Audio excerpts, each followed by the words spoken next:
Sounds good. And I asked her, I said, how do you want to start it? Do you want to start it with a prayer or pledge or anything like that? And she said, absolutely. So let's all stand and do the pledge, and then we'll say a short prayer. We'll keep going. What do you say? Who's a veteran? Who's a veteran? Can you lead us, sir, in pledge?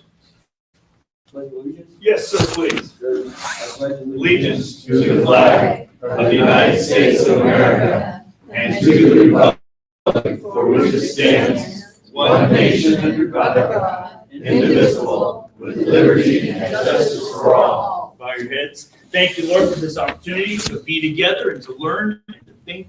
And I just pray that you'll bless our discussion and bless our minds as we learn this. In Jesus' name we pray. Amen. Amen. All right. Thank you all for being here. I'm so excited that you're here. I'm glad we prayed too, because in the Capitol building of Wisconsin, they've got this gorgeous mosaic. It has 200,000 pieces of glass in it. So this is the dome, the dome of the Capitol. It's just gorgeous. And what it shows is a picture of Lady Liberty. And I always laugh when I think about Lady Liberty having biceps like that. But it's Lady Liberty, and she's pointing towards heaven because that's our inspiration for our liberty and our freedom. And then with her other hand, she's protecting the ballot box.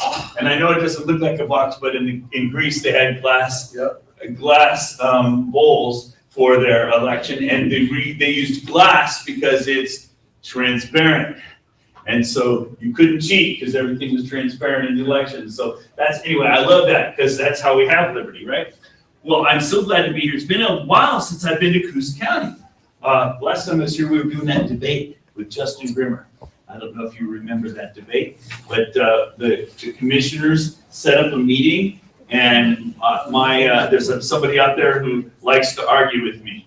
So, for example, when CNN did a hit piece on me in 2021, during prime time, you know how they do. They'll show one point of view, and then they show the opposing point of view. The opposing point of view is Professor Grimmer from Stanford. So Rod Taylor brought Justin Grimmer up here and me, and we had I got a half an hour, he got a half an hour, and then we had 2.5 hours of public debate here.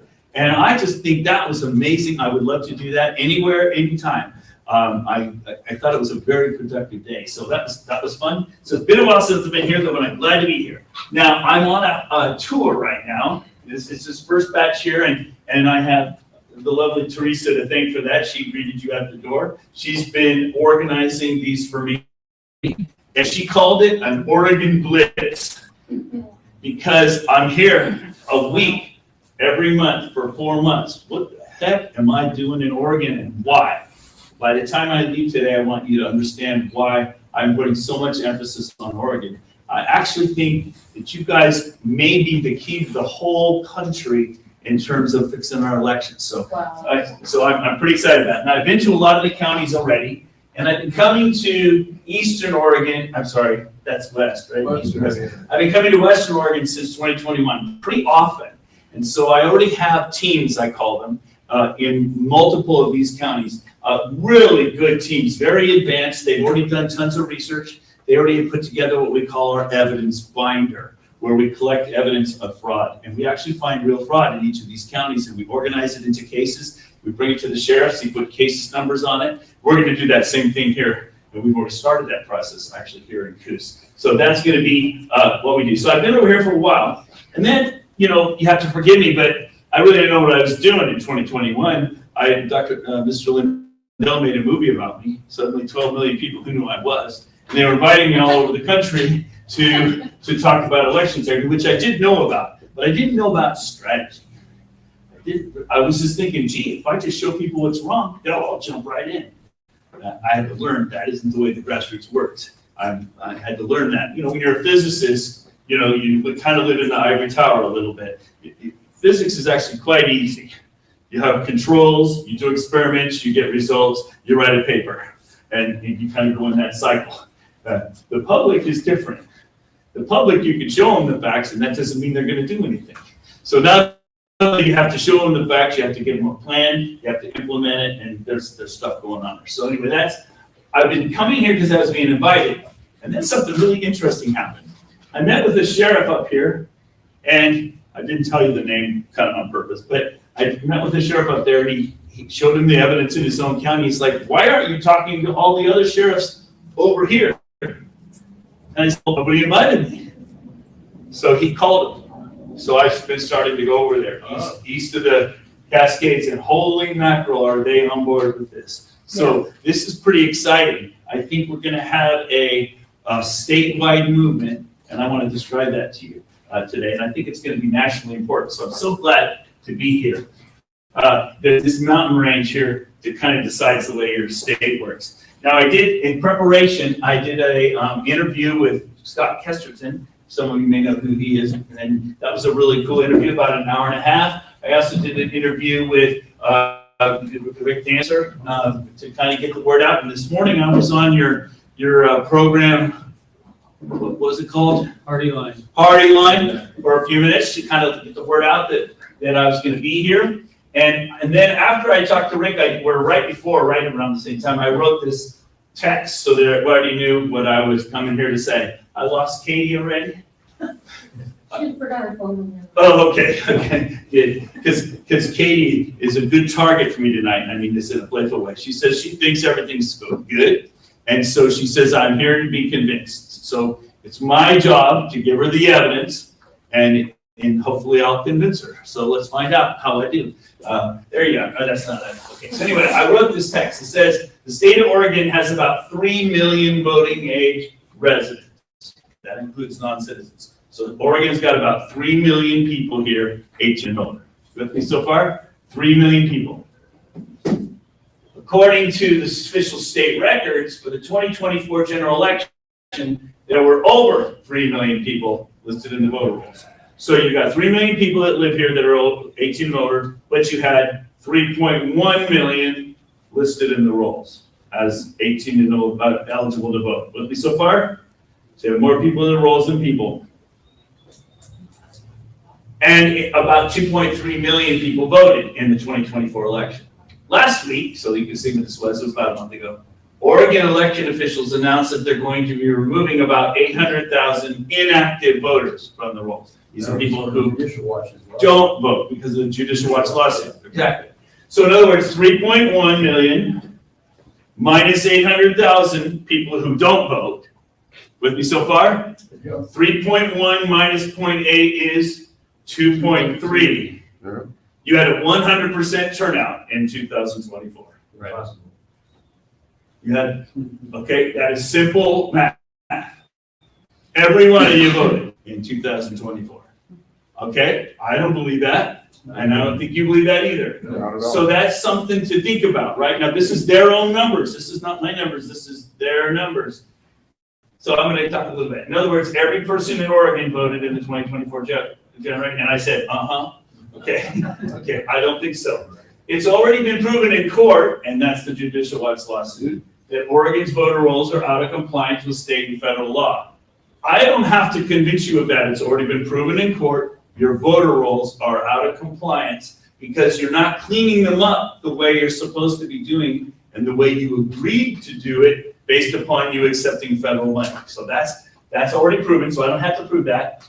And that their election systems are out of compliance with state and federal law. That's the DOJ lawsuit. So if Judicial Watch has sued you about your voter rolls, and in court it was ruled you're out of compliance, and this federal sued you, the Department of Justice, because your election systems are out of compliance. So I don't have to make that argument that's already been proven in court. So far, are you with me? Yep. The solution is obvious, I say. It's obvious to me. Oregon County should stop using the unconstitutional illegal election rolls and systems being imposed upon them by the state. They need to run their own elections locally with their own eyes and their own. That's what I think. And when I walked in here today, I didn't make this bumper sticker.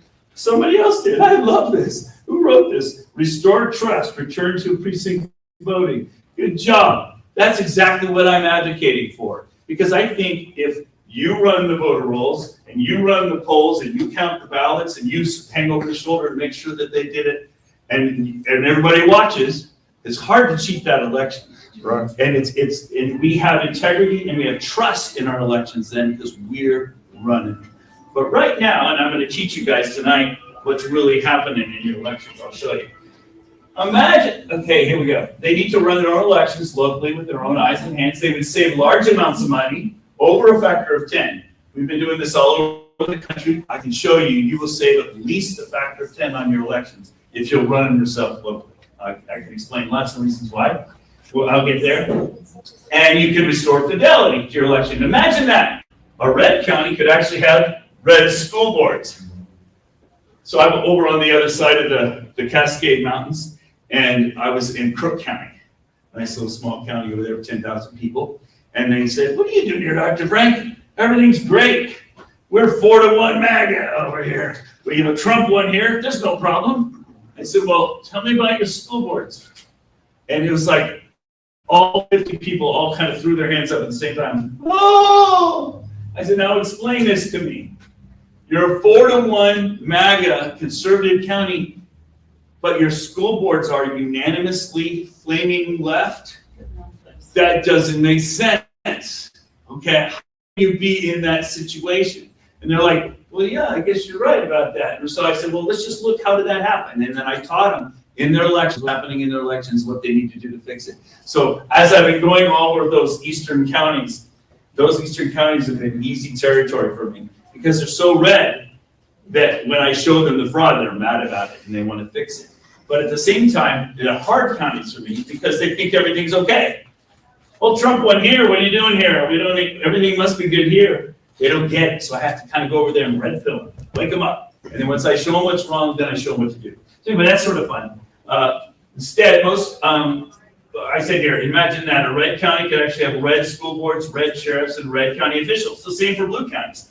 I don't care if you have blue leadership. If you're a blue county, you ought to have blue leadership. You need representation that matches you. Whatever you are, it should be the same. Okay. And it says government officials and policy could actually reflect the makeup of their communities. Imagine that. I think that's where our country is thought up. But instead, most Oregon counties have been duped into thinking that their elections are safe because they have good local officials. They don't understand it when I've been showing them with hard evidence, and that's what I'm going to show you tonight. And it's a great outline for tonight. I'm glad I wrote this. That they are not in control of their elections. Someone else is in control of your elections. Wake up, step up, take back control of your elections. So that's why I'm here tonight. I want to show you, sir, come on in, brother. Guess what? Yes, sir. Who's someone else? I'm going to show you that. But who? I'm going to show you. Okay. I'll show you. I will show you. I'm not hiding anything. It's just, I got to walk you into it. It's not trivial to just, you'll get it. By the way, on my YouTube channel, I posted a lot of the graphs you're going to see tonight that I'm going to show you are there. So feel free to go there, download them, make screenshots, use them all you like. It's great. I mentioned the fact that I come here a couple years ago. Yeah, I can't believe it's been 2 years. And we had this wonderful debate. It was an awesome 3.5 hour debate. I really enjoyed my time here. All right, let me jump ahead. Let's get in. Now, I'm going to take this off.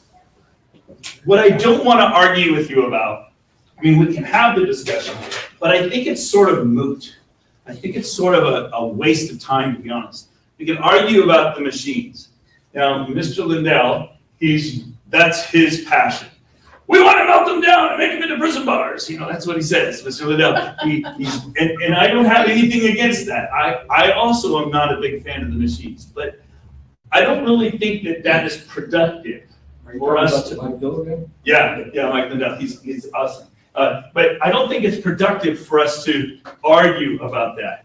But just to be clear, I was in the lawsuit in Washington County in Tim Sippel's case. And what that was, and this is still kind of introductory stuff I'm getting you, but I want to tell you what I really don't want to talk about. We can a little bit if you want. So what happened is, in the Tim Sippel case, I was coaching Washington County how to audit their elections. And so they asked for a copy of their voter rolls. Well, the county clerk made a mistake. And she accidentally gave him a complete backup of their entire election system. It's called the EMS. That's the software, that's the ballot images, that's everything. She accidentally gave him a complete copy. And so when the state found out they panicked. The state of Oregon found out, they panicked, and they issued us a restraining order against Tim Simple. And this is what it says in the restraining order. This is not me making this up. This is what your state Secretary of State and your Attorney General said. Even when systems are not directly connected to networks, they are vulnerable to attack through physical or wireless access. We were being told back there in 2020 and 2021 that your machines couldn't go online. Well, we know for a fact, and we have recordings, and we can hack into them wirelessly. Okay, but the clerks don't know that's the case. So what was interesting is during the lawsuit, we had that lovely clerk. I have nothing against her. She's a sweet lady. In the witness stand, and we were asking her about her technical ability because she kind of messed up by accidentally giving away all the technical information. And she says, everybody thinks I don't understand my technology. I understand it just fine. She says, I am even teaching by replacement. And she says, and I can turn on the modems myself without a password. Oh, no. She said that right in the witness stand, and it was talking about the exact machines, which are the ones that are supposed to be behind the air gap, with no ability to communicate to the real world. And what she was doing is every night she was turning the modems on so that they could communicate with the outside world. Wow. By the way, that makes them illegal to be used in federal elections, okay? But nevertheless, so I could argue with you tonight about whether or not the machines are online, but I'd rather not do that because I don't think it really proves anything. Even if we prove they are online, you might say, so what? Okay, so what, they're online. But I will tell you one more story and then I'll stop. And I have to be careful of that just because of names, but I was sitting in your state with the sheriff, and he was in the 2024 election. He was on the ballot, and I was speaking. And by the way, there were two witnesses to this conversation, so this is not, if I'm wrong, you guys will tell me, you're lying, Dr. Frank. But they were witnesses, and I was sitting there with the sheriff, and I was showing him how his voter rolls were being manipulated. I'm going to show you that. And he said, yeah, well, Dr. Frank, how are they manipulating? How are they manipulating the rolls? I don't understand. He says, I know the tabulators are online, but how are they manipulating the rolls? And I paused in there. I said, wait a minute. Most of the time I have to argue with people and prove to them that their tabulators are communicating on networks. I said, but you already know. How do you know, sir? And he said, well, during the 2024 election, I was on the ballot. I wanted to know how I was doing. So I logged into the county system, and he's a couple of blocks down from the registrar's office. I logged into the county system, and I could see the tallies on every tabulator. And I could see I was way ahead. So I picked up my phone, and I called the county clerk, and I said, and I won't use her name, but I remember it.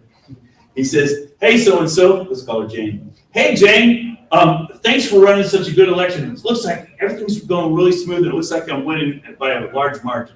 And she's like, how do you know?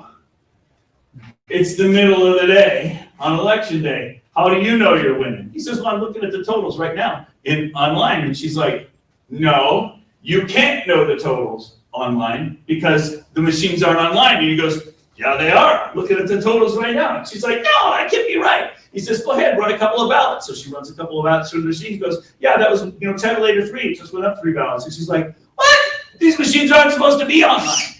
So the point I'm making to you right now is that the clerks think the machines aren't online because they didn't connect it to a local network. They didn't connect it to the local hotspot, but they are on networks. They are online. It's been admitted to in court, and I just gave you a real life example from your own state. But anyway, I don't want to argue about that tonight because even if I'm right, so what if they're online? It only matters if bad things happen because of that. So I want to show you the bad things. Then you're going to say, oh, wait a minute. We don't want those bad things anymore. Let's do whatever measures we need to. You follow me? Yep. But we could argue about this all night. I just don't think it's worth arguing about it. But if I didn't at least mention it, people would wonder why, because it's been a big issue. But I'm going to take you in a different way. Now, most of you don't know me. God made me this way. I could talk all night. I'm a scientist, and I'm going to try to cram a lot of stuff into a small amount of space. And what I'm going to try to do is I'm going to try to what I call red pill you. I want to wake you up, and my favorite way of doing this is to show you your own data.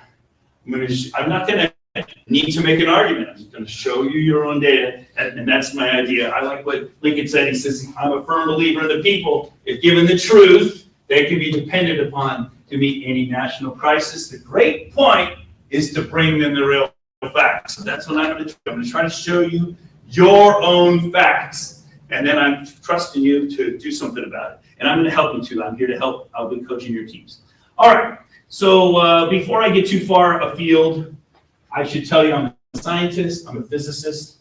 I have 60 scientific peer-reviewed publications. In 1990, I was nominated for Nobel Prize in Chemistry. I traveled the world for a couple of years lecturing on chemistry. So I'm a real scientist. I'm not just claiming to be. And my articles have been featured on the cover of the leading journals in the world. I was in Cincinnati at the time.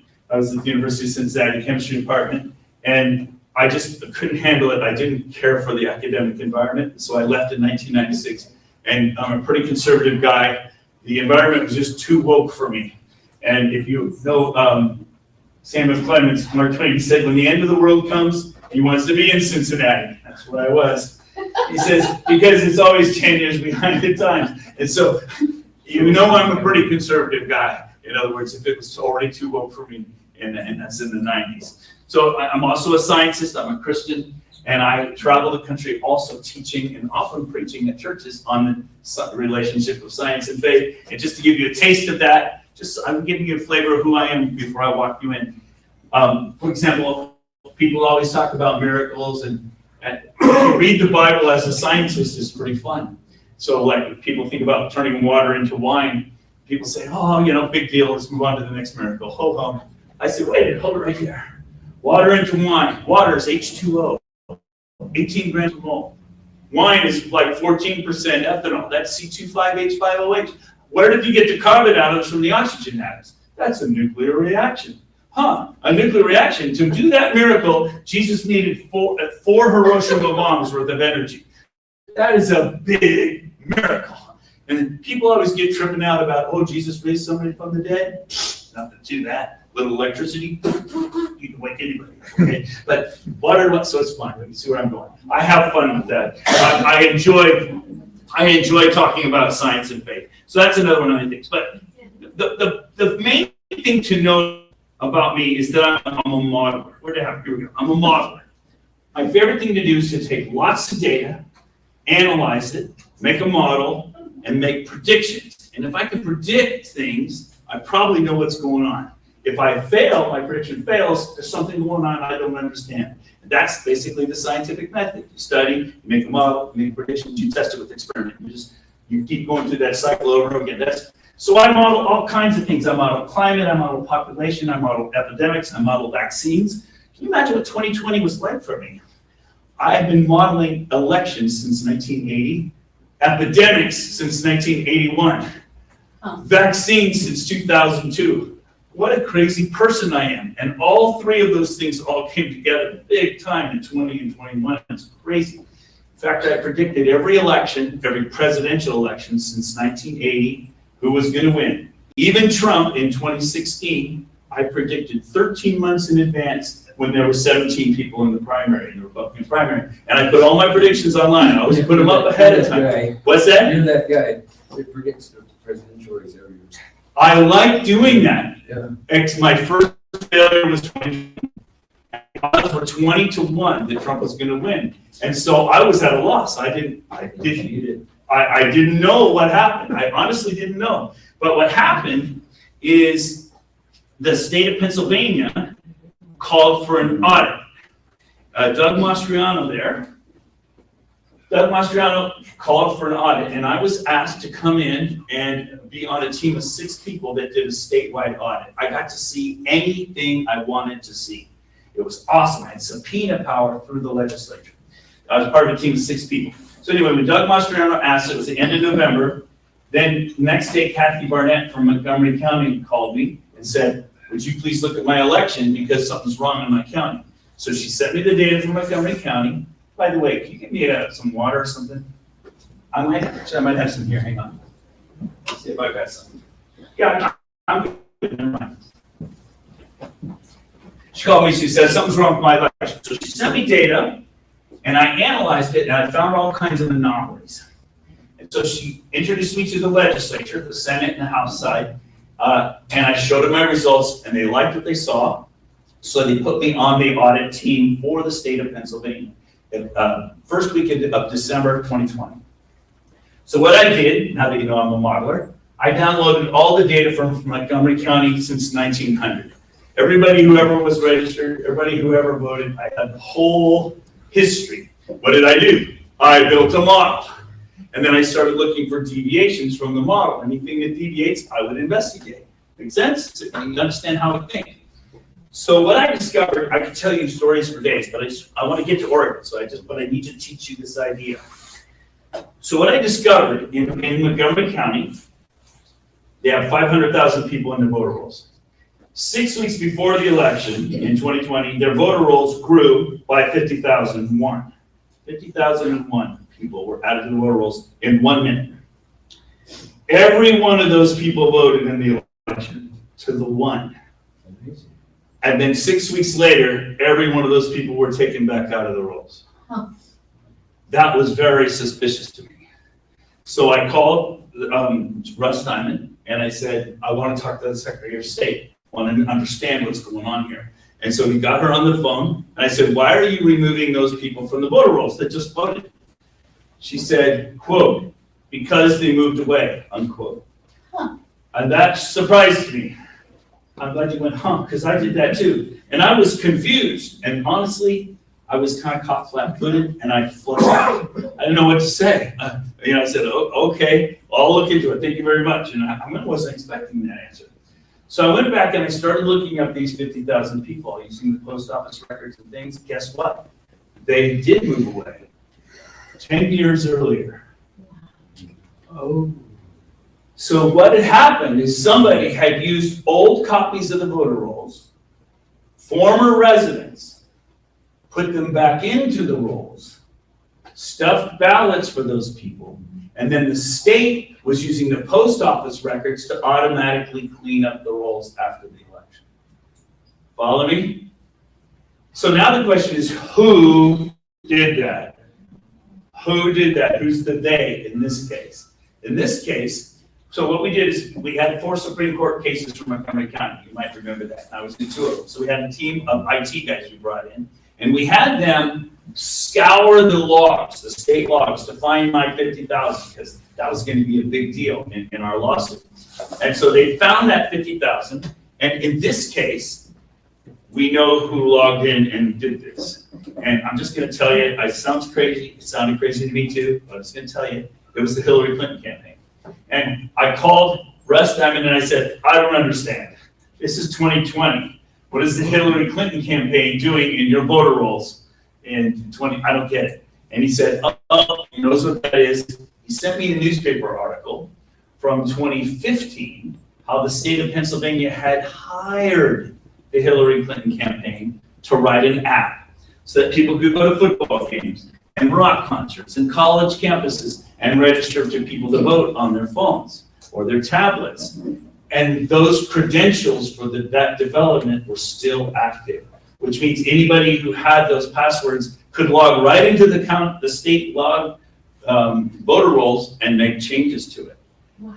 And so that was a shock to me, right? I didn't expect that. Who was And so, convicted of that crime? what's that? Who got convicted of that crime? That's a great question. So I was presenting it to the committee and we were getting ready to go to the whole legislature. And I'm going to answer it. The whole legislature, somebody on the team said, wait a minute, maybe this is happening some other places in Pennsylvania too, which was a surprise. I didn't even think about it because I was focusing on my legal case. We found 32 non-government organizations that were doing this all over the state of Pennsylvania. Totally, way over 100,000 total ballots for the state, maybe 250 total. But we were shocked, and we showed to the these guys, they weren't interested in prosecuting anybody. I was shocked. I said, come on, somebody's cheating. Here's the logins. Here's the time. Here's the IP address where they logged in from. Here's how many votes they added. It's like right in front of your face. And he says, no, that's not the way politics works, Dr. Frank. We're gonna start holding a series of public hearings beginning in January. We're gonna investigate this thoroughly. January, this is the second week in December, you gotta decertify your election. You have this huge problem in your election. Nope, that's not the way we do things right here, Dr. Frank. So that made me mad. So I didn't talk to him for about a week. And I went online and I downloaded all of the data from Florida. And I ran my algorithms on it. And I found the same things happening in Florida. And then I went into North Carolina and I downloaded all the data from North Carolina. The same things happening there. Ohio. And everywhere I looked, I was finding the same stuff going on. And I flew down to Florida and met with the Secretary of State. I said, you got fraud in your election. And here's how it's happening. And he's like, nope, we're not going to look into that. I was shocked. I met Mr. DeSantis, his office. I went with his aides and showed him everything. They're not interested. I was shocked. I was expecting all I had to do was show them. And to make a long story short, basically all of 2021, I was flying around the country, testifying before legislatures, meeting with them in private, analyzing their data. I could tell you story after story. I thought the way to fix this problem was to show the legislators and the secretaries of states and the AGs what was wrong, show them actual evidence. I thought that's all I had to do. We'd go around hacking into their elections right in front of their faces and change anything. We added Mickey Mouse to the ballot in Ohio and ran a whole bunch of votes for him. Right in front of Frank LaRosa's eyes. Okay, he's the Secretary of State there. You would think if you can do that, that they would say, oh no, we have a problem, fix it. I thought that's all we had to do. So I spent most of 2021 thinking that the way to fix this was with our legislatures, top down, talk to the leaders. I had to learn that was the wrong way to go. That doesn't work. So what are the other organizations besides Hillary's campaign or in addition to Hillary's campaign? Yes, there were 32 NGOs. Today, by the way, we just did another check last, I'm going to tell you, and it's now up to 82 that we've found that have access. And that all we had to do was FOIA the legislature this year, and they gave us the list of everybody who has access. I'll give you an example. Number one on the list, now it's a little confusing because it depends if you look at the whole statewide or just one county. In Montgomery County, the number one was, of course, the Hillary Clinton campaign because they had that 50,000. But statewide, number one was Catholic Relief Services. Number two was Lutheran Relief Services. Number three was Rock the Vote. And if you go right down the list, and these are all NGOs, non-government organizations that receive grant money. And most of them have a grant that says something like, we're concerned about the minorities in such and such neighborhood. Give us a grant, we'll go out and get them registered and we'll help them vote, that kind of thing. That's the way those kind of things work. But what's really happening is they're manipulating the election to deliver the ballots. So I think I answered your question. So then by March of 2021, Mr. Lindell had discovered my work and he made a movie about it called Scientific Proof. It's a 1 hour long documentary and suddenly 12 million people knew who I was. And I was traveling the country, and I've been doing that ever since. And I don't charge for any of my work. I thought it was only going to be 6 months, actually. It shows you how naive I was. I thought all I have to do is show everybody, and everything will be fixed, and I can get back to work. And here I am 5 years later, still on the pavement. But I'm excited about Oregon. I'm excited about what we can do here, and I'll be telling you that in a minute. All right, let's jump right into some evidence here, because I think you guys are. I have a couple of skeptical minds, which I like. So, when I ask people what's wrong with our elections, I get a lot of answers. Sometimes people say, well, we got to get rid of those machines. We need photo ID. We need paper ballots. We need in-person voting. We need precinct voting. Everybody's got their own idea about what's wrong. And I'm going to tell you what's wrong. I've been working on this every day of my life for the last 6 years. In every state in America, elections are now centrally controlled by the state. In every state in America. That's what's wrong. They're centrally controlled. If they were locally controlled, nearly everything that I'm about to show you wouldn't be a problem. Now, I'm not saying you'd get rid of all fraud, because, dude, if we were running our little election here, somebody could cheat still, right? But at least it's locally and it's contained. The problem right now is your central control. And because of that, we the people, we've lost our constitutional voice. Now let me show you how this is set up. Did you have a hand, you were just saying amen, brother? I was just gonna say that we need to inform the public. You know, we need to know the truth of what's really going on. I'm gonna show you. We're not meeting the public to keep our republic, if that makes any sense. No, you're I'm head. talking about civics. We need to start teaching civics again to our kids. We agree. When I was in college back in the 70s, we had a central computer on campus. You know, some of you are old enough to remember that. Remember the second one? And then around campus, we had these terminals, and we called them dumb terminals because they didn't have a hard drive. They didn't have any software. All they did was communicate with the central computer. They didn't do anything. All the software was here, all the memory was here, all the calculations were here in a central computer. So we call these dumb terminals. And now I want to tell you that's the way your elections are being run today. All the clerks are dumb terminals. They don't do anything. Their files aren't local, the software isn't local, the calculations aren't local. Everything is in a central database. Let me give you an example. Let's say you move into Coos County and you want to be in the voter roll. So you go down and talk to the clerk, say, I'd like to be registered to vote here. She doesn't take out a book and add your name to it. She doesn't bring out her own Excel file and add another row and add you to it. She logs into the state central database and she adds you to the state central database. Let's say my friend Rob Taylor passes away, and so somebody goes in and says, hey, Rob's passed. Time to take him out of the rolls. She doesn't take him out of her rolls. She logs into the state system and removes him from the state system. She's not in control of her rolls. They're somewhere else. Follow me? I just came from Alabama, and the people in Alabama, when I meet with the clerks there, they say, it's really frustrating, Dr. Frank. Why is that? Because our voter rolls are in Omaha, Nebraska. And every time we want to work on our rolls, we have to log into Omaha, Nebraska. That's the headquarters of ES&S. And if there's bad weather out there, we can't work on the rolls that day. So that's an exaggeration, but you get the point. The rolls are not local. They're somewhere else. The thing is that the clerks think they're in control of their rolls. And so one of the things I do, and I'm going to prove it to you tonight, you're not in control of your own rolls. I'm going to show you that you're not. But they think they are. They also think that they're doing the counting and tabulation. But when you talk to them, ask them sometime. So how do you run your election? Well, at the end of the day, I take the tapes, I take the thumb drive, and I walk over here and I plug the thumb drive into the election management server. And it connects to the state and reports the results. Did she count anything? Nope. Nope. All the tabulation, all the adding up took place out there. She's just a dumb terminal. She's just moving information. She's not doing anything. And what does Stalin say? It's enough that the people know there was an election. The people who cast the votes decide nothing. People who count the votes decide everything. Nobody local is doing any counting. Everything is done somewhere else. That's a problem. You aren't even counting your own votes. So let me just get you. And then that data comes back to the counties? Say again? And then that data comes back to the counties? Nope. When the county wants information, they log into the state system. There's nothing local. So local people are dumb terminals.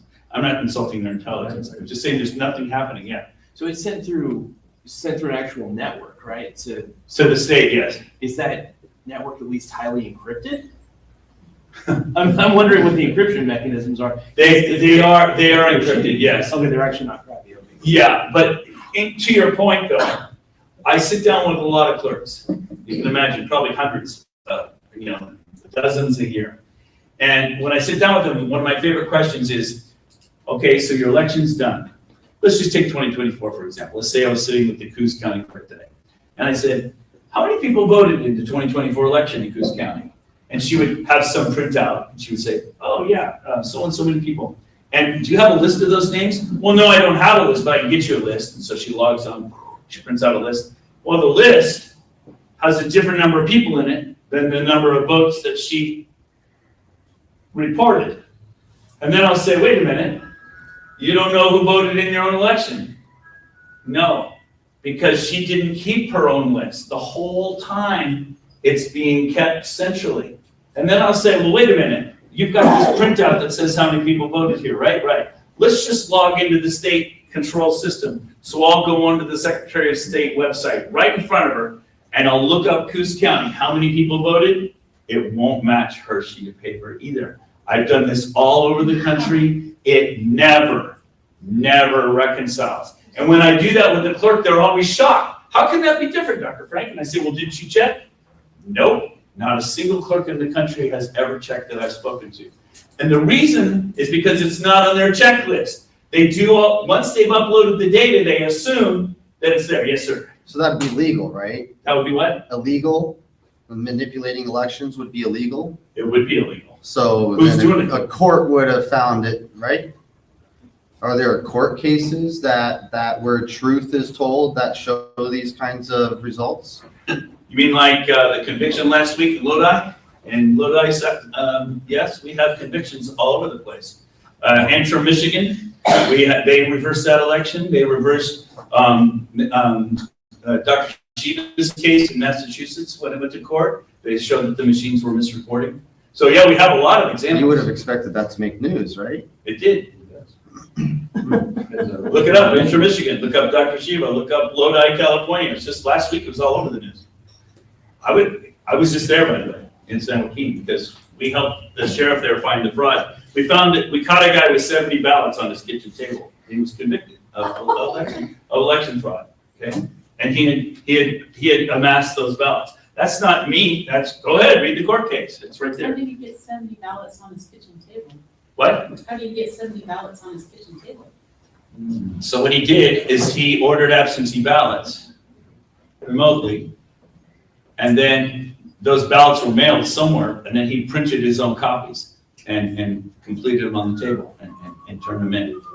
City Councilman, Lodi, L-O-D-I, Yeah. Lodi, California. All right, let's talk about you guys now. I've introduced everything, now I'm gonna start putting some data in this so you can understand where I'm coming from. And all these graphs I'm about to show you are on my YouTube channel, so you can download them. You can double check me, you can go into Secretary of State all you like. So what this is these are data from 1960 to present, 1960 to present. The blue curve, starting at about 1.5 million, a little under 1.5 million, this is how many people are in the state of Oregon who are voting age. And I got those data from the US Census. So it's how many people are voting age in the state of Oregon, California, just came from there. And you notice that it's been climbing and it's been flat for say 5 years, but basically climbing and then flat. The black curve is every 2 years, I got these data from your Secretary's website, how many people were officially able to vote in that election, the active voters. And we can argue about it, but for now, take my word for it. If the number of active voters is 70% of the voting age population, that's a clean voter rolls. That's just a good round number around the country. And so I would say you had clean voter rolls. Good job.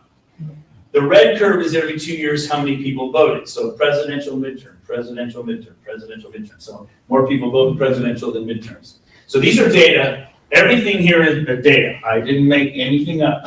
I downloaded the census data and I downloaded from the Secretary of State these data. Now, for example, you'll notice what happened is your voter rolls started growing pretty fast in here. Your population didn't, but your rolls did, but somebody cleaned them up. Okay. And then they got dirty again and somebody cleaned them up. And then they were kind of being okay, but then something happened right here.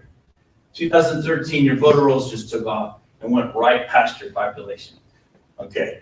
Those are your own data from your own Secretary of State. Okay. Now, what happened then? I know what happened, and I'm going to tell you what happened. This is the year that the state said, we're no longer going to let the clerks keep their own copy of the rolls. We're going to do everything centrally, and we're automatically going to start adding people to the rolls who get a driver's license, who register their car, who get welfare, who go to jail. So in other words, they're automatically adding, you touch any government organization, you're automatically put in. The thing is that they're not cleaning at the same rate as they're adding. And so that's why the voter rolls went shot right past the population. Now, I don't want you to think that I'm picking on Oregon because you're the evil Democrats or something stupid like that. Because Kentucky is the same way, and they're a red state, and they have 105% of their people registered too. So it's not a Democrat-Republican issue. It's about whether the rolls are centrally controlled or not. And Judicial Watch sued Kentucky too, and they won. And Judicial Watch, they've been going around the country. Winning all over. They win all over the place because what's happening is the states, the counties are not cleaning the rolls. They're just pumping them full. And that's why I don't want your state to control your voter rolls. I want your local clerk to control your voter rolls, because they're not going to be automatically adding people. Go ahead and ask your clerk to delete somebody. Watch what she'll tell you. Well, we're not allowed to do that. We have to send them a postcard, and if they don't answer the postcard, we make them inactive, and then they stay on the rolls for 2 more cycles. In other words, there's a slow way to get the people out and a fast way to put them in. That's why your rolls are so full. Yes, sir. I'm sorry, I'm just, isn't it in the Constitution that states run the elections? Yes. So you're advising us to change the Constitution of the United States? No, I'm asking Oregon to run your own elections. But the state is running the election. Right. You're And saying then- the state runs the voter rolls, the state is running the election, Yep. the counties do the counting and No, report the that counties report information to the numbers. state, Yeah. right? Well, they run the tabulators and then Yeah. report that information to the state. So the state's doing its constitutional duty. Yep, except I'll tell you what's complicated. The reason why there was a Judicial Watch lawsuit is because starting in 1993, there was a law passed, federal law called National Voter Registration Act, NVRA. And what happened is the federal government said, gee, we're noticing that the state's voter rolls are getting kind of dirty. So we want the states to keep central rolls so that we can compare state to state and clean them up. And so the state said, that's too expensive and you can't tell us what to do, just like you said. And so the federal government said, okay, we'll give you money. National Voter Registration Act, and some people call it Motor Voter, from 1993. So the thing is the state said, okay, so the states were accepting federal money, but federal money never comes for free, it comes with strings. So the state said, yeah, we'll take the money, but they have to do certain things for taking that money. And it was amplified in 2002, Help America Vote Act. Help America Vote Act is when the federal government said, we want you to switch to electronic counting machines. And the state said, no, they're too expensive and they're not secure. The government said, we'll take care of that. We'll pay for your machines. We'll set up a secure network with CISA, the Cybersecurity Infrastructure Security Agency. We'll pay for all that. So then what happened is, if you're not wrong, you're dead on right. The states run their own elections, but it's been grayed because they've been accepting federal money, and in exchange for the federal money, they must comply with the federal law. Follow me? That's why there's this gray area in between. That's why they've been sued, and that's why they're going to lose, because they're accepting the money, but they're not fulfilling. You are aware that Coos County doesn't have voting machines, right? What? The Coos County has You have ballots. tabulators. Yes. You have There's a tabulators. tabulator, but like the You don't ballots, have the the paper ballots. ballots come and Yeah, right. there's no like We agree. machine. We agree. Okay. You're talking about a ballot marking device, BMDs they call them, where like in Georgia, you walk up to a machine and you do a touch screen. They don't mail ballots to everybody. You do a touch screen, it prints out a ballot, and you walk over and you put that ballot into a tabulator. You're right, you don't have that. You mail ballots. You've been doing that since 1998. First state that did it. Yes, I am aware. So, everybody following me so far on what these are? These are just data. Now, if I take that blue line and I move it down next to the registrations, another thing you could say is, you can see that the population didn't grow that much, but your rolls did. Your rolls are growing faster than the population. In fact, 713,000 more. And isn't it interesting that what did your Secretary of State say? They were going to remove 800,000. Isn't that an interesting coincidence, since I did this a year ago? Okay, and I love it when, you make predictions and they are about right. And you notice, I made this graph a year ago, but look, this is the 100% turnout I'm telling you about. Yeah. You mentioned that they were removing inactive voters, but that could also be residents who just didn't vote, so that wouldn't necessarily be 100% turnout. The turnout was 2.3. I understand, but some of the inactive voters that are being removed may still be residents who just didn't vote. Or So are they only those who have moved away? inactives mean they didn't vote, That's what I'm saying. right? So So they if could you still take be out the residents. 800,000 who didn't vote, you're left only with the people who voted, you got 100% turnout. Makes sense. If you're saying that you have 800,000 inactive voters, that means they didn't vote. Yes, but. So take there's people who didn't 3.1 vote, but million. Who might still live here. So. They didn't vote. And they're inactive, so 3.1 minus 800,000 people who didn't vote means you have 2.3 million who did vote. So you're Yeah, saying that's not 100% of the 100% people that turnout. voted? Doesn't make sense, does it? It makes 108%. perfect sense, actually. I think it was more like 108%. Yeah, it is, because, and notice it should be more because the 800 is more than my 700. The point is you have more ballots coming in than makes sense you should have coming in, which is my point. Okay. Good? So Go ahead. does your vote counts, there's a gross vote count when you pull in all the ballots from the day, okay? Everybody's early voted, Yep, voted, yep. voted in precincts. Yep. Everybody brings the ballots in. Yep. And quite a few of those get eliminated in that process. Okay. Because the signatures are bad. I got you. They weren't registered to vote. Gotcha. Or all kinds of things. So, you know, there's some things that just aren't true about some of the numbers. So. I know what you mean.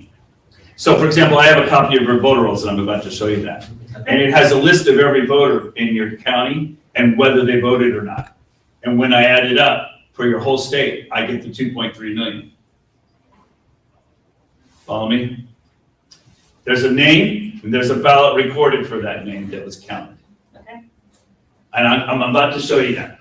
Okay, I appreciate that you're thinking, by the way. Now, a lot of times, especially when I'm on the eastern side of the Cascades, they say to me, "Oh, Dr. Frank, everything's good here." So I like showing them every county, all 36 of your counties.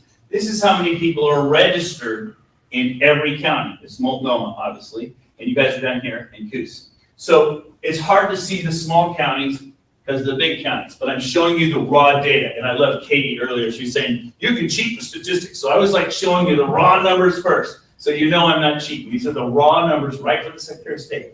But what I'm going to do is I'm going to expand them so that they're all on a percent scale so that you can see the shape of every county. And I want you to see that the rolls used to be random county by county and they all shot up at the same time. That's the year the state took over central control. Those are your own data from your own Secretary of State. I'm not making anything up. So the clerks think, that's not happening here. Yeah, it is. It's happening everywhere. That's the How point. much of that is increased access to voter registration? Things like motor voter, Yes, the state's automatically putting them in. being able to register at your post office, and all kinds of places that you weren't able to vote. When I first started voting in Yeah. '88, there weren't that many places. It's been very effective. Yeah, that's the point. Yes, in fact, it's so effective you have more people in the rolls than you have people.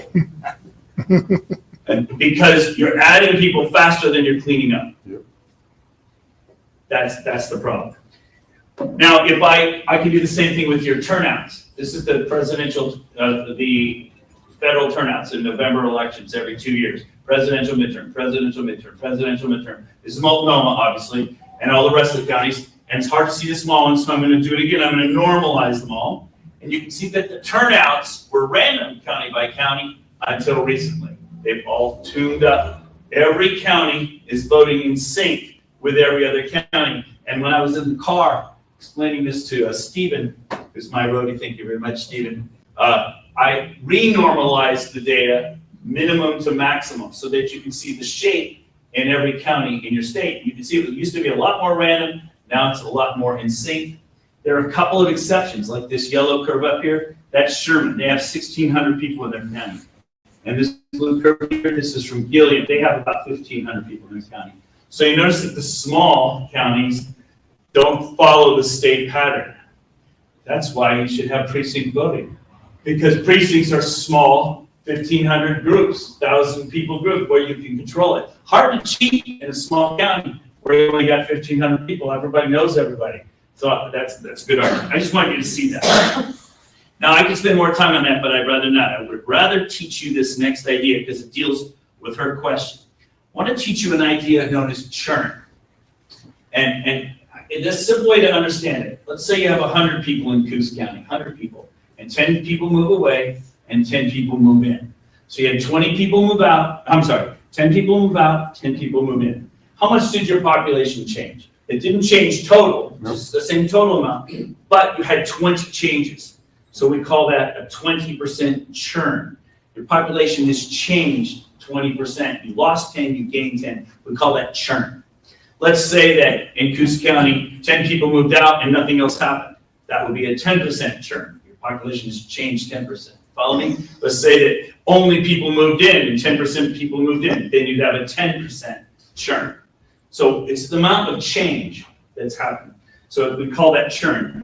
And just for an example, I'm going to take Baker County because it begins with a B. I should have done this for Coos, but I did this the first one in the group. I'll show you Coos here in a minute, but let me just show you this one because it's a simple example. So they have about 14,000 people in Baker in their population, their voting age population. And then here's their voter rolls since 1980 every 2 years. And you'll notice, by the way, it looks like they're about 70, 80, 80% of their voting age. I just call that clean voter rolls. In fact, when their population went down, their rolls went down. That makes sense. I bet you that clerk's on duty. She's working hard. She's keeping track. That's still a pretty big job for her to manage that. And it looks like it was tracking fine until when? When the state took over. That's when the state began automatically adding people to the voter rolls. If they hadn't had a census adjustment here in 2020, this black line would have gone right past the blue line, like in many of the counties. But this gray curve underneath, it shows month by month how many people. Yes, I took the time to download the month by month totals in every county in your state. Remember I showed you that slide at the beginning? I have slides like this for every county on my website, on that YouTube. And it plays in 3 seconds per slide. So you can get to your county and take a picture and you can have your own. Now, this is the number of people who voted in every election. And I'm not going to focus on that right now. Let's just talk about the rolls, because I want to talk about the rolls, the registration. This is the same as what happened everywhere else. You notice that the rolls are growing faster than the population. And if I bring the population line down, you got the same problem here, about 3,000 too many people, about 1 in 3, let's say. 1 in 3, 1 in 4 too many people in the voter rolls. So if you were cleaning up the whole state, you'd probably have to take about 28% out of there. Now what I want to do is I've shown you these. But I want to do something different now. I want to focus on just these last 4 years because I have something extra. I have the voter rolls for every one of those years. I have 5 copies of the voter rolls. January of 21, January of 22, January 23, March of 24, January 25. So it's a 4-year span of time, and I have the entire state, 5 copies of the voter rolls. Let me say this in a different way. I know everybody's name and address and voting history in the voter rolls right there. I have a complete list. I have a complete list. I have a complete list. I have a complete list. So I can compare list to list. Now think about the clerk. She doesn't have the ability to do that. All she knows is in real time when she goes into the look, who's in the rolls today. And she doesn't print a copy that day. She's just working on a list that's adding and removing. It's a dynamic, it's a living database, they say. It's just changing all the time. She doesn't take a snapshot and save it. I have snapshots. So what I'm going to do is I'm going to track every name in the rolls. And what I noticed when I did that is, and it looks like a line, but it's not. These are different data points. But people are being removed from the rolls steadily in Baker County. But wait a minute, and I can show you the number of people being removed. You can see it's a little wiggly because it's not a line, but it's pretty close to a line. But wait a minute, if they're removing people, how did their rolls get bigger? They must be adding back more people than they're removing. Do you see that the rolls are churning? They're not just adding a few and removing, they're going up and down a lot.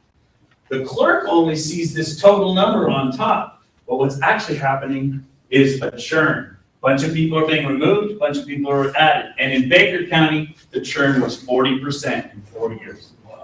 Did their population churn 40%? No, their population just changed a few percent a year, normal things, but their rolls churned 40%.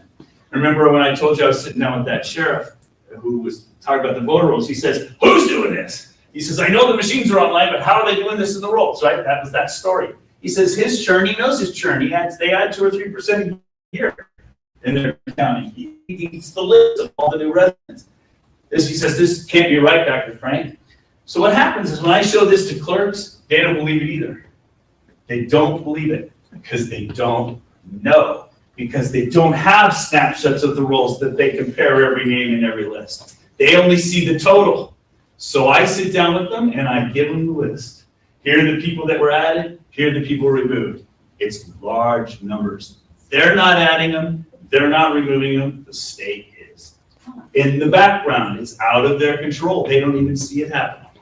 And I've quantified that for every county, including yours. I'm about to show you that. So the state is hacking the elections? The state doesn't do anything, right? Governments don't do anything. They pay other people to do it. The state is adding and removing. They pay somebody else to do it. They pay ERIC, Election Registration Information Center. They give the rolls to this outside NGO called ERIC. ERIC does something to it and gives it back to the state. Eric is to prevent people from registering in 2 states at the same time.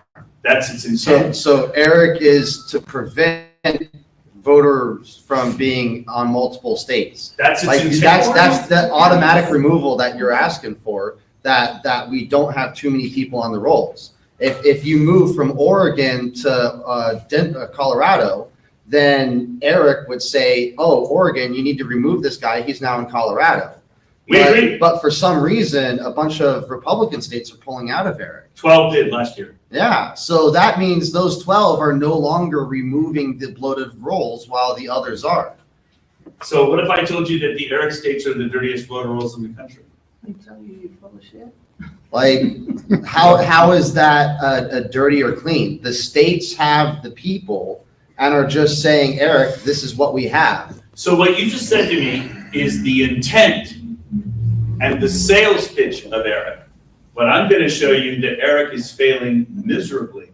I have tens of thousands of people in your voter rolls in Oregon that are also in the voter rolls in California, that are also in the voter rolls of other Eric states. Your state, Eric is claiming to do what you said. I don't disagree with you.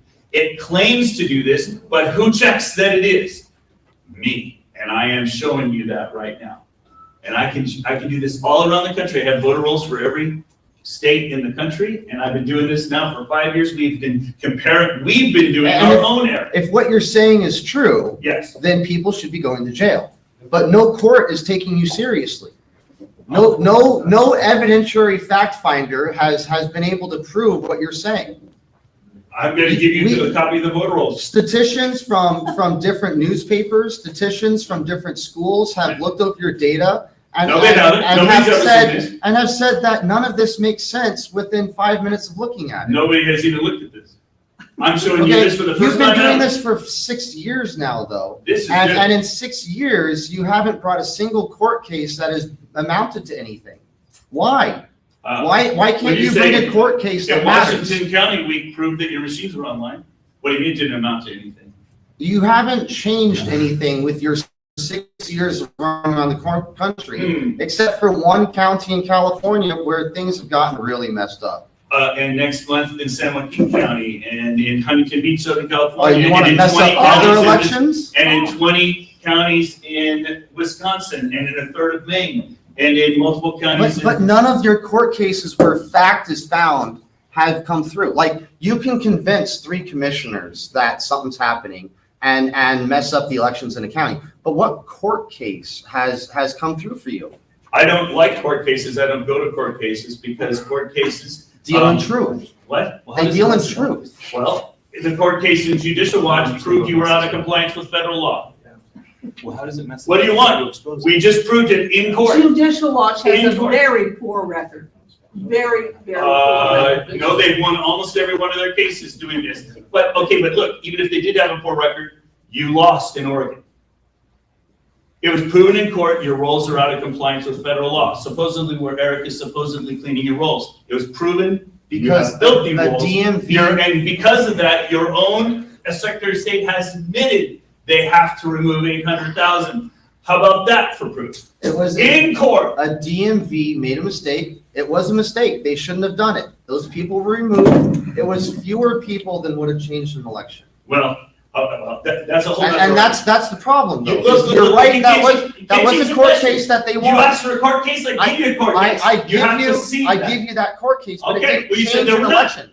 Well, aren't you saying that there's enough people being added and removed from the rolls that elections are being manipulated? 100%, I'm about to show you. Okay, so, Listen, but I'll that show you. court case didn't prove an election was Listen and I'll show manipulated. you. I'm gonna give you this, you can check this I'm out. listening. I'm sorry. I'll stop interrupting. No, I actually like it, but I want you to listen to this.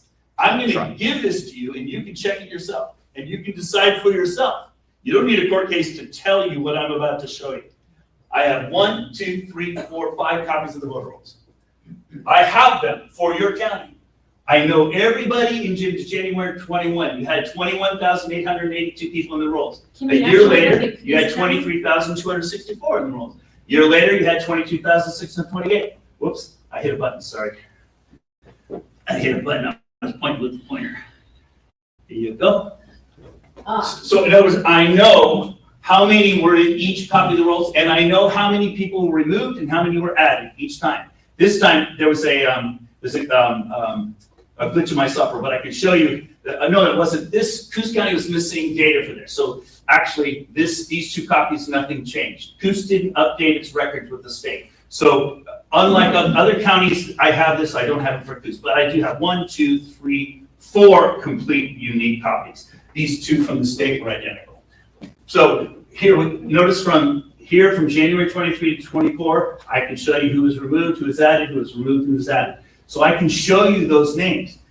Your clerk did not add and remove those. They added a small number, about 20 times less than that. So the churn in your county is almost 50%. Wow. Your rolls, did your population churn 50%? Never were. No. Your population went down 2.4%. But your voter rolls churned 50% in 4 years. Now, I'll give you those lists, and you can check me out, see if I'm wrong. And what happens is the clerks don't believe it either. They don't even know this is happening. So I give them their own rolls back, and they compare them. Yeah, that is the most current one, Dr. Frank, that's correct, but wait a minute, all this change is going on. And I got my rolls right from the Secretary of State. So all of that churning is going on outside of their control. And yet, their voter rolls are still dirty, as proven in court. That's where I'm going. Now, the other thing is I know everybody who voted in 2020, in November of 2020. I know, and they're listed in here.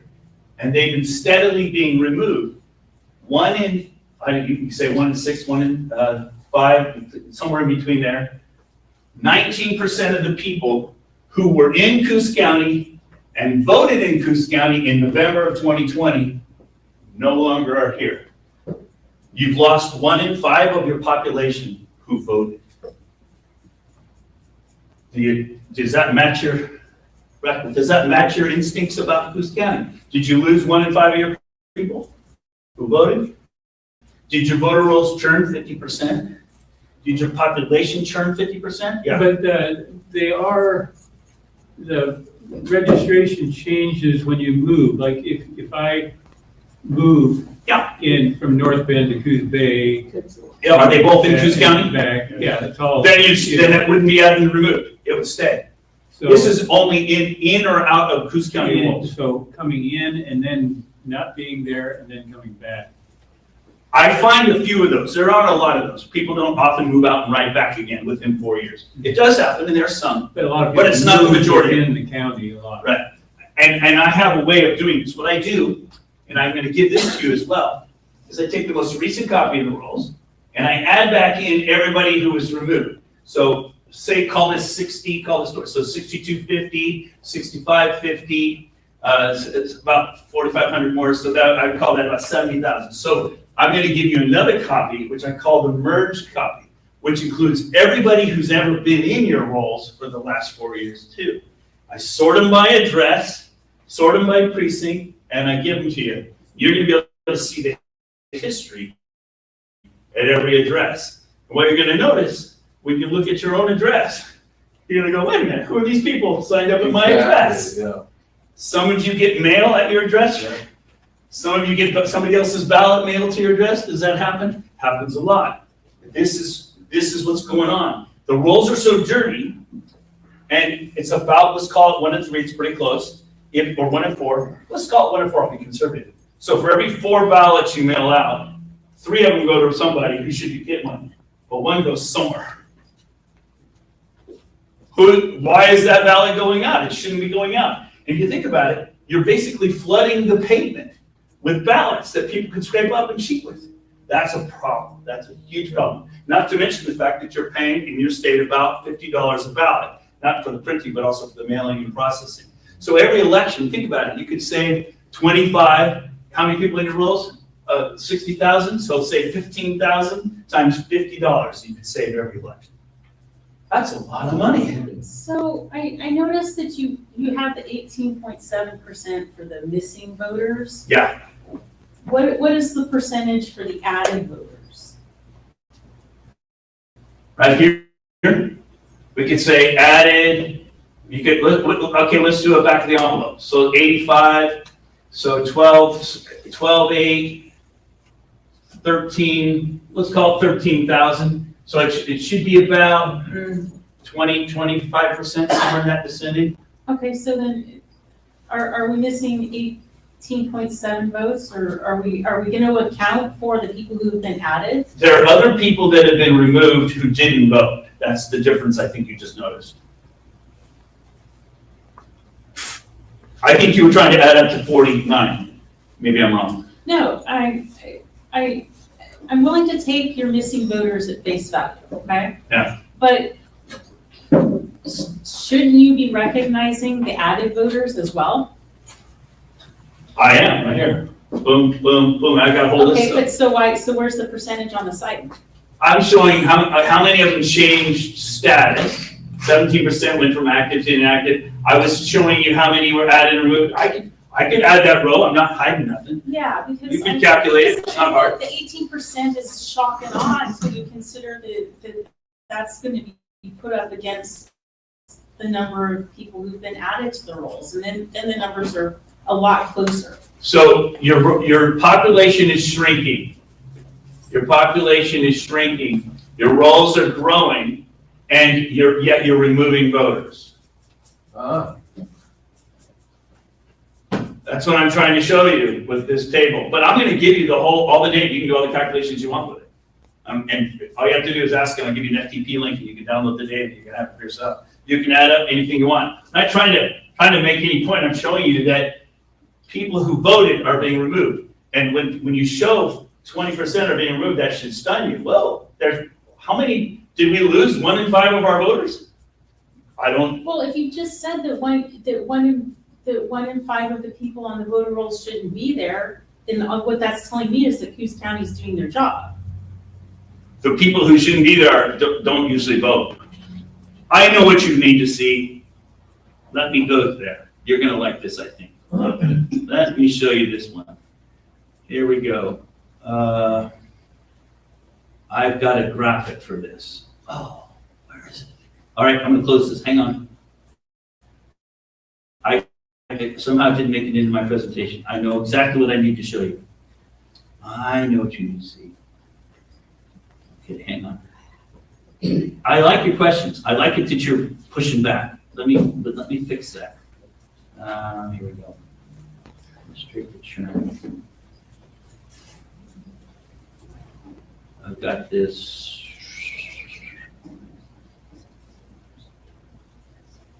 Okay, here we go. All right, so you guys remember this illustration I gave with 100 people, 10 people move out, 10 people move in, remember that? Mm-hmm. And remember I also said that if you have an 18 and older population, voting age population, that you should have about 70%, that's a clean voter rolls. So go with my Where's that example number here for a come minute. from? Where do you get the 70% from? So I've analyzed every voter rolls down to the precinct level across the whole country. Okay. And historically also, that's about right. So if more than 3 in 10 people vote, then it's fraudulent? I didn't say that. What is, like, what are you saying? I'm saying, I don't mean I'll to show put you. words in your I'm mouth. answering her turn question. So this would be a clean voter rolls. And in other words, 30% of your people are typically not in the voter rolls. That's typically clean voter rolls. Now, what happens over time, people die, people move away. It's normal to have a small churn in your population. You're gonna have some people dying, you're gonna have people moving in and out.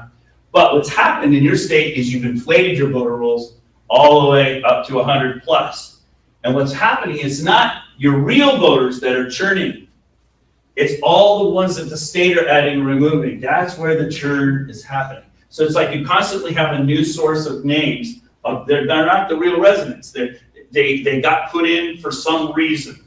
And then they need to be taken out for some reason. That there's this churning going on up above. And I know that because I've got the rolls. I can show you who's being added and removed. And it's not your normal, regular people that live here.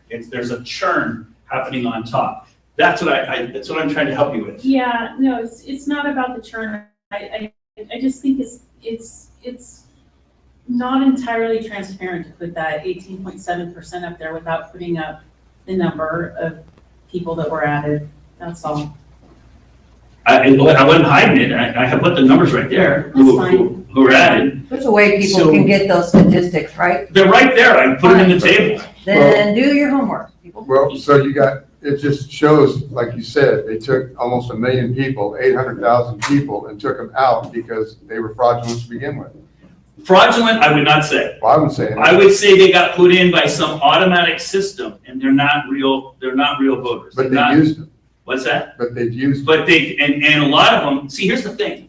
Let's say an illegal alien comes into your state, a non-citizen comes in. I don't understand they're illegal. A non-citizen comes in and they get a driver's license. That's Yeah. great. We want them to, right? Yeah. They're put in the rolls automatically. Yeah. Guess what? When they go into the rolls, they're an active voter. Right, They get mailed a ballot. Yep. They weren't supposed to be mailed a ballot.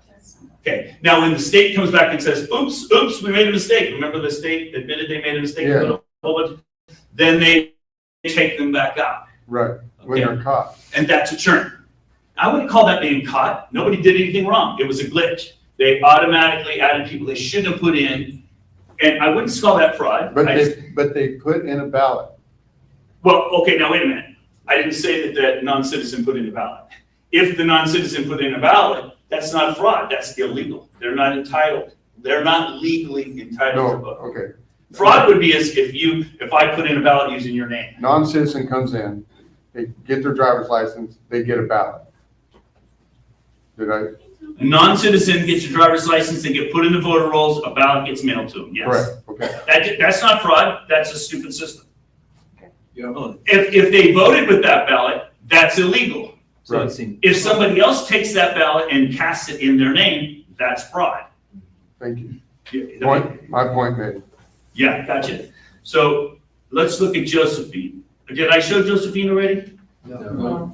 Did I say Josephine? I meant to say Coos. Did I show you your own county? Yeah. A little bit. Okay, sorry. You showed the numbers. How come I'm confused here? Something's wrong with I showed the table. Where is it? I just was doing it, right? I was just showing you guys these. Yeah, here you go. All right. Shift F5. That's a Curry, where I just was yesterday. Coos, there you are. So here's your county. Since 1980, your population's been basically flat, but dropping off in the last few years. Yep. Okay? So let's just say it's flat. Close for a first approximation. Look at your voter rolls for about 70% for years. Clean voter rolls. Yep. What I'm saying is that the clerk is monitoring who's coming in and coming out. So she's keeping them clean. Oh, Rob, we love him, he passed away, she takes him out. Okay? Rob moves in town, she adds him. your clerk is in charge. But when the state took over, the state started automatically putting in names around the clerk's screening and making it harder for her to remove them. They're saying, no, you can't remove somebody unless you fill out this form, and then we have to first make them inactive, and they have, in other words, they're slowing down the cleaning up, and they're speeding up the adding in, and so you end up with more people in the roles than you should have. And a lot of them are active. Let's say, I love Rob, so I'm picking on him. So let's say that Rob moves out and goes to Texas. Well, and he doesn't tell the clerk. Well, he's still an active voter. Yep. A ballot's gonna be mailed to you, and if you miss the next 2 elections, you're still getting mailed ballots every one of those elections. Yeah. And then what happens is, after you misses 2, they're supposed to send him a postcard. And if the postcard says it doesn't come back because he doesn't live there anymore, they don't take him out. They then make him inactive. So it's like, you can be in there for quite some time. And since we have the voter rolls, we're showing that actually people that have been dead for like decades are still in there. Exactly. People that don't live here and haven't lived here for decades are still in there and active. We found in Polk County, one of my favorites, 6 students that were registered to vote at the university in their dorm. And they're still active in the voter rolls 20 years later. Ballots are being mailed to the dorm room. How many people have voted off of those ballots? Those 6, none. That just shows that the voter rolls are dirty and out of compliance. That proves the voter rolls are dirty and out of compliance. Now that question is perfect. Yeah. Because what I do is I give people copies of the voter rolls, and we find people who don't live here anymore, haven't lived here anymore, or are dead, but a ballot is being received using their name. Those are the fraud cases that we collect. Right. Those, and we find those, and we do so with these tools I give people. I'm not just giving them statistics, I give them the actual rolls, and I have all kinds of algorithms I run to help you narrow down. Wait a minute, how come there are 7 different last names at this one address? Let's go check that out. And we find who all voted, voted, they have to vote for it to be fraud. If they didn't vote, it's just dirty vote rolls. Yes? So in your, So your dirty voter rolls, Some people your turn dirt that would in. be in that 30% inactive. yes, Thank well, but a lot of them are active. That 30%, they're active because they were added automatically. So they're active, But they didn't vote. but they didn't vote. Yeah. But then when they're put in, they're active. Yeah. And they're active for 2 election cycles. So your top number is the active voters, your 70% is the ones that actually voted. Those are the real people in your county. Thank you. And the other's churning. Yeah. And those numbers are churning because those are the people that they Yeah. don't even know they're in the rolls. Right. Most of them. Right. They're just getting put in automatically. Makes sense. Why do they justify such an incompetent system? Why can't we just go back to what worked? Really good question. Well, I didn't explain why, because I'm not in their head. Because it sounds. But I have my own hypothesis why. But you notice what I'm trying to do right now is not give reasons. I'm trying to show you evidence. And I'm giving you clear, hard numbers, evidence. Yes. So one thing we noticed in talking with a lot of people is, and I don't know if this shows up in any of your statistics, is that people have been changed. They will be registered independent or I know what you're going to say. Republican, and then Keep going. It's epidemic. they get re-registered as non-affiliated or independent. Yes. All kinds of changes. And the problem with that for them is then they don't get to vote In the primary. That's very important. I've talked to so many people about that. And I hear that all the time. That has to do with the incompetence. I don't want to say it's done purposefully. Right, but that's what I it would does seem like to be major It's not incidental, incompetence. it's ubiquitous. So what happens is, let's say you go in and renew your driver's license. And when you do that, you're automatically re-added to the voter rolls. Then the problem is they go in and say, wait a minute, he was already in the voter rolls. So they take the old one out and leave the new one in, but the new one was the non-affiliated voter because you didn't say when you got your driver's license renewed that you were a Republican. That's why that's happening. Oh, well, that would be pervasive. It is. We find it all over the place. Yeah. And so a third of your voter rolls approximately are NAFs, non-affiliated voters. Those are people who didn't choose their party. They were put in there automatically by some means. Most people who register say, I'm independent, or I'm a Republican, or I'm a Democrat, or I'm a Green. I think you got like 12 parties or something like that. And people will say what their party is when they register. Who puts in that? Almost nobody. That's almost always the automatic registration that they're put in as NAPs. I was in a county over in, I always forget what is it, Morrow? Right over the, oh yeah, Morrow and Umatilla. I was over there, and we were having dinner afterwards with the chair of the Republican Party, and she says, Dr. Frank, we can't get those NAPs engaged. Do you have advice for me? We send them letters, we call them up, we go knock on doors, we just can't get the NAPs engaged, and that's a third of our voter rolls. And I said, did you just hear my talk? Did you just hear my talk? The NAVs are not, they're not your real residents. They're the ones that are churning in and out of your rolls, do this automatic adding and subtracting stuff. You need, focus on your 70. Those are your real voters. You know, if you want to turn out the Republicans, knock on the Republican doors. If you want to turn out the Democrats, knock on the Democrat doors. But if you're wasting your time after the NAVs, as they discovered after 2 years of trying to get the NAVs engaged, they can't even get them to answer a postcard. What? They may not even be there anymore. All right. Notice that you have the same problem in Coos as the whole state has. If I bring the population line down next to the registration line, it's growing ridiculously fast compared to the population. And guess what? You also must have had a 100% turnout of your voters. Wow. Now, I want you to notice something. When they report the results when they go back, when they report the results, the election results, and you look them up in the newspaper, how do they report it? Do they say the total was 110 to 100? No, they say the turnout was X% of registered voters. Yeah. That's what they report. And then they say, and John Smith beat Mary Jones by 3%. Yeah. They don't give you the raw numbers. They tell you the percents. But if you think about it, you guys here in Coos County used to have really high turnouts. You guys were 80% turnout of registered voters. Great patriotic people. Now you're like 70% of registered. You have lower turnouts than you used to have. No, you have higher turnouts than you used to have.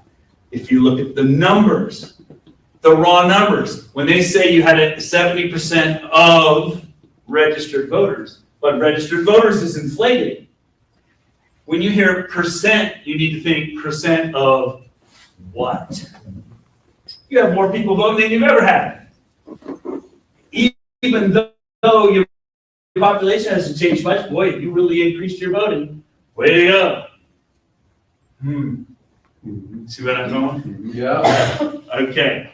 So if we were to look at Coos County, you have about 13,500 more people in your rolls than is justified by the population trend. Let's say 4 out of 10 don't belong there. Okay? Now, I just want to show you one more thing, and then let me tell you how to fix this problem, and what I'm planning to do in the state. So after the 2020 election, I didn't know what was going on. So I just started graphing all kinds of data and looking at it. And here's an example of what I did. This is Coos County from the 2020 election. I just printed the graph out, so ignore that date, because I did it back a while back. This is age across the bottom, from 0 to 110 years of age. What I did is I went on the census and I looked up how many people there were of every age in Coos County. It looks to me like you're an older community. And so in 2020, your most common age was about 65. And that was 5 years ago. So you're probably, most common age now is probably 70, because that blue peak moves to the right in your population. Although it's also getting smaller because God cleans the voter rolls. So people pass away. So this blue curve is your population. The black curve is who is an active voter in Coos County. And the gray curve is if you include the inactives. So you've got 100% of your population registered if you include the inactives. And 90%, 91% of your population registered if you only look at the actives. But you'll notice you've got everybody registered above 70 years old, everybody, right? your entire population registered. So that's the top three. Now, the red curve is how many people voted of each age in your county. And if you look at the red curve, you look at the black curve, I just want you to notice something about those two curves. They look a lot alike. Who votes and who's registered by age track. Now, if I make an assumption that the ratio between the black curve and the red curve is the same in every county in Oregon, if I assume that by age, every county votes in the same proportion, I predict this light blue curve for your county. And the correlation coefficient is 0.998. In other words, I can tell you how many people are going to vote by age in your county, in every county. Just for fun, I did the other ones. Here's Curry, 0.996. I'm predicting there. Or how about, I've done every one. I just didn't want you to think I was cherry picking. Or Lane, 0.999. I'm able to predict how every county in your state votes to ridiculous accuracy. This is why Mr. Lindell made a movie about me, because I learned something. All I had to do was go into any state in America, any state, look at one county, make this graph, and I can predict every other county in that state. Because the ratio is identical in every county in that state. But if I take that ratio and go to the next state over, it doesn't work. I have to look at one county in a state and I can predict all the others. And it's how I proved, before I knew how, that every state was centrally controlled. Oh, yeah, Because all I had to do was look at one county and I could predict all the others. Yeah.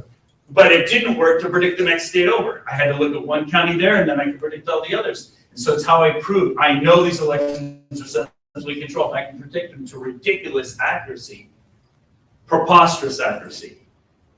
So something had to be central. So before I went to this, we'll go to the solution. I wanted to make this point with you.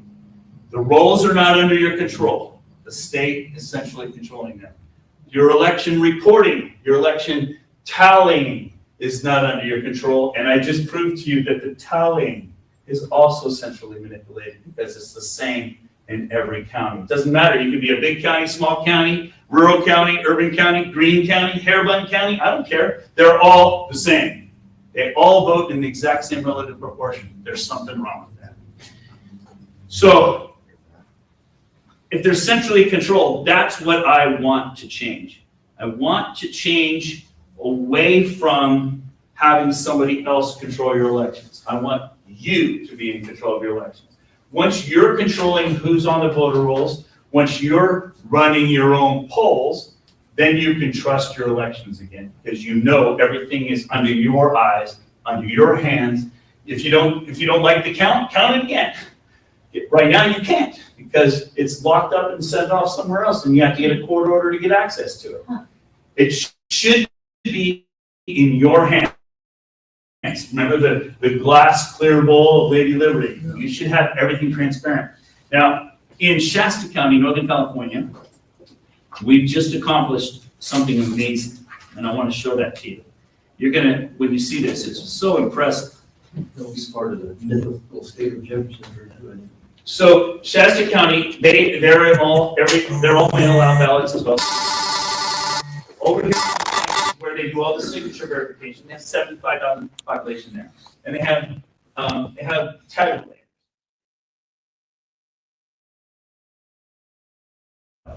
Same as you guys. No, they're not. They're hard intercivic.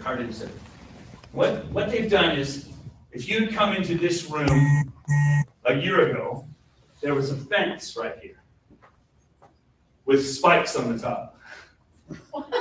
No citizen, I'm not kidding. Kathy Darling Allen spent $40,000. She was the county ROV. $40,000 putting in a fence to keep everybody out. I'm not kidding. Keeping everybody out. When Clint Curtis got in there, he took out that fence. There used to be a wall here. This is not a wall. These are just stands holding up stuff. You can stick your arm through. It's open all the way around here. There are benches. See the benches? Yeah. Anybody in the county is welcome